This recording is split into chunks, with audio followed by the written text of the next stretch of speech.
IBC, Dale, Gate 433, back with another video.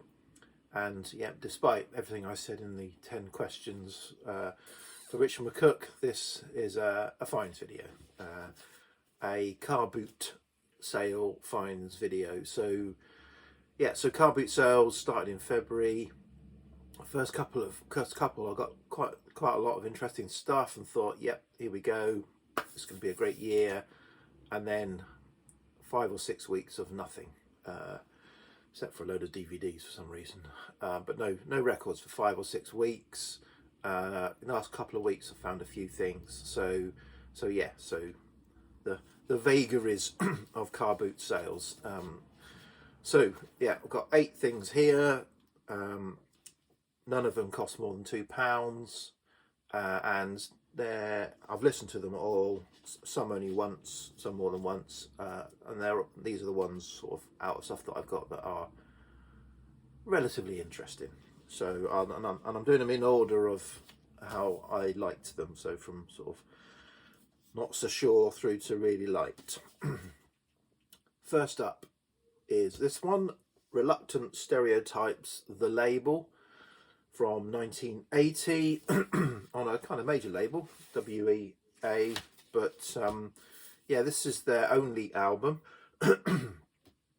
They're Coventry band, and I think they're listed as kind of ska new wave. I'd say, yeah, and that's what I heard. It's a blend of new wave and ska. Neither one nor the other kind of dominates, or perhaps new wave slightly dominates the ska sound of Coventry, you know, Specials and all that kind of stuff. Yeah, so it was okay, but so the story around this, so I mean, kind of things of note, the lead singer on this album, of this incarnation of Reluctant Stereotypes, was Paul King, later to go on to be part of King, and you know, 1984 had the big #2 single Love and Pride that was everywhere in 1984, and since gone on to be a MTV VJ, I think, and also Paul Sampson, who I think joined the Primitives but has since become a record producer. So they were part of this lineup of Reluctant Stereotypes. Yes, to say it's not bad. It just wasn't. It's not the Specials. Yeah, but an interesting listen. This is what this could be used as a new thread. Strange things you find in used records. So what I did find in here was there's a flyer for Chinese boxing from Swiss Cottage Bath gyms, Saturdays 4 till 6 p.m. all are welcome. So you can do your Chinese boxing, get along to Swiss Cottage, swimming baths and gym. So there you go. So that's that. Next up, another one-hit wonder. Not yet. So say, I go one of the guys I buy records off. He's normally got loads of records, but it's normally got the same old stuff, and it's a lot of stuff that he passes over. I mean, hundreds of records, but you never know what you're going to find. Particularly, so I will normally say, if you got anything new on, he'll say, yeah, there's some new stuff in there, which means you have to go through the whole lot. And you kind of think, oh, there's nothing here, and then you just come across some strange stuff. So this is Mass, and it very much sounds like the cover looks. This is post-punk from 1981. Again, this is their only album. Labour of Love is the title. It's on 4AD. It's a 4AD, 98, early 4AD. This is yeah, very post-punk with a sort of goth, very dark and slightly discordant in places with stuff going on. It's quite a tough listen, this. So yeah, I'm going to make my mind up on this, whether it's but yeah, it's and it's a bit crackly, this pressing, although it's clean, no obvious marks. It's quite a crackly pressing. I don't know if that's because of the times or whatever. I'll give it another clean, but although it kind of sort of adds to the atmosphere of this dark album. But yeah, interesting. So not your normal car boot sale finds. So Mass and Labour of Love. Okay, complete change of gear now. This is one of the February finds. Michael Nesmith, the first national band and the first national band, Magnetic South. I think he's did 2 or 3 albums that sort of with covers that are of this style in a series, but this I think is the first and supposedly the best. 1970. This is an original US press on RCA. Yeah, so obviously I'm not a country fan, but this is kind of country pop, and yeah, enjoyable. I enjoyed this. Played it a couple of times. It's you know, so yeah, probably need to know more introduction. It's got a cutout on it, but yeah, again, sort of nice find in a car boot sale in Hampshire. An original US press of that album. Okay, next up, got this part of a. This was a house clearance guy. Kind of, I normally say to him, "Got any records on?" When he's sort of emptying his van. He said, "Yeah," and he pulled out the dirtiest, grubbiest pile of records ever. But there were some nice titles in there, but they were filthy, and some of them, yeah, just horrible. But I managed to clean them up. This one I managed to clean up because it's got a glossy, like it's got a kind of glossy sleeve, so it cleaned up okay. As in the covers were filthy and the records were filthy. Record actually plays really well, so this is probably the best in terms of sound quality and quality of cover that I got out of the batch. But they say they're only well less than £1 each. So yeah, Procol Harum, Exotic Birds and Fruit from 1974. So yeah, so I've got a twofer Procol Harum, their debut album, and Salty Dog, which I like the debut album. I'm okay with Salty Dog. I've had is it Grand Hotel, I think it is, and didn't really get on with that. It was a bit kind of sort of bland prog to me. This surprised me because I was expecting this. I think this is the album after Grand Hotel.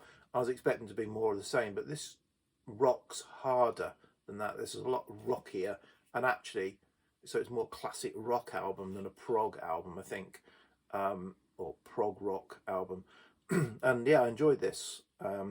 So Procol Harum, obviously the 1974.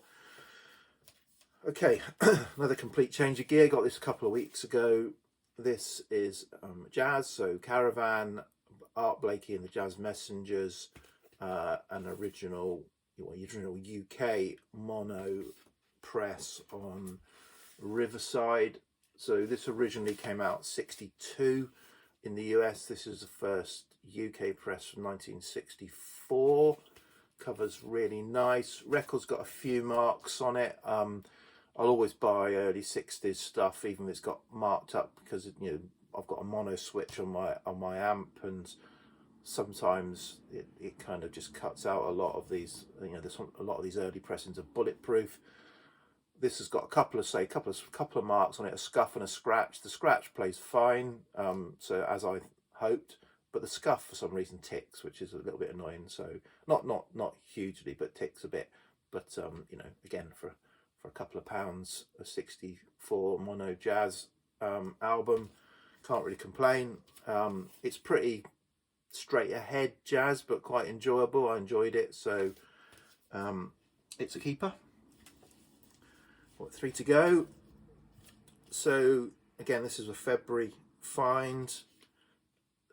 Secret Affair and Glory Boys, so we're kind of mod revival now. 1979 on I Spy Records, and yeah, so aware of this band from the big hit that's on all of the kind of mod revival comps, Time for Action, and that's on this album, but didn't know anything else really. It's kind of that ilk. It's enjoyable. Again, I enjoyed it. Yeah, it's not earth-shattering. It's on those Spy Records. Not earth-shattering, but a nice mod revival album by Secret Affair. Okay, 2 to go. So this one was quite nice to find. Cover's a bit grubby, but again, I think this was in the February batch, and this is Badfinger's No Dice, an original press. As you can see, the spine is a bit spine has got a lot of rubbing and lost its definition, but the record is fine. It's got a few pops. It's on the original Apple label. So yeah, so aware of Badfinger, but never really heard Badfinger apart from a few tracks that I've got on comp CDs. So yeah, this surprised me because it really was. It's the Beatles. There's a couple of tracks on here where I just thought, that's Paul McCartney singing. That is Paul McCartney. Must be guesting. It just so yeah. As I say, didn't know what to expect particularly, and yeah, it was enjoyable. Again, not earth-shattering, but enjoyable, and nice to have a fairly nice copy for a couple of pounds. Right, final one. So this was this weekend just gone. Again, going through all of those same old records, and came across this, and say those of us, if been digging for a few years, you can kind of there was loads of stuff I didn't know, but you just kind of see a record and you think, I'll pick that one out. That's going to must be interesting. And I think I'm getting pretty good at that. You can sort of don't know what it is. You can sort of spot amongst a whole load of albums you've never seen, you can sort of spot the one that might be of potential. Anyway, so this is, the artist is 2 and the album is Dreaming Spiers. So they are the 2 artists, Jill and Ian. There they are on the back. So that is proper 80s garb.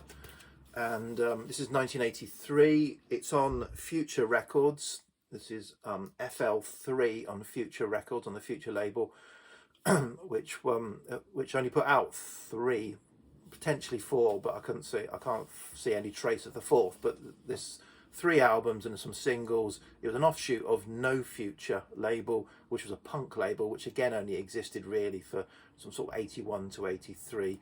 This was from 83. It's minimal synth, and yeah, that's what it is. It is kind of, 1983 or early 80s. Anyone who was getting a synthesizer and putting some music together.